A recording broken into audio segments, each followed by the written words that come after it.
on 10 News. He did not get a fair trial.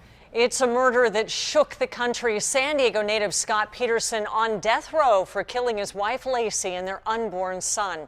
Tonight, his family talked to 10 News reporter Emily Valdez about the new evidence that could overturn his conviction. Emily?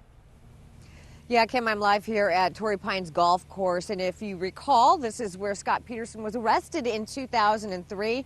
His family tells me the evidence that they say will clear his name is in this 287-page petition that has been filed in Superior Court. We, the jury, in the above entitled cause. It's been difficult, and we're on the long path to justice, so. Fix the penalty at death. Scott Peterson is on death row for the 2002 murder of his wife Lacey and unborn son Connor. To me, clearly evident not only that Scott is innocent, but in addition to that, he did not get a fair trial. Janie Peterson is Scott Peterson's sister-in-law.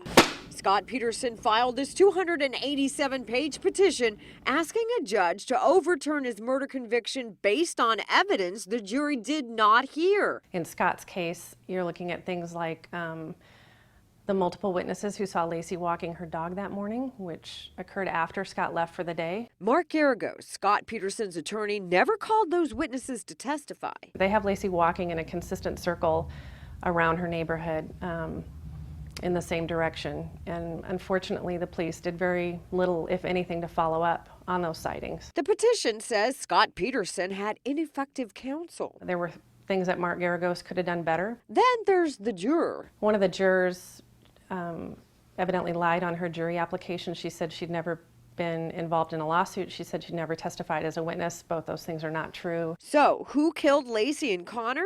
I don't have an answer to that. But not Scott. Not Scott.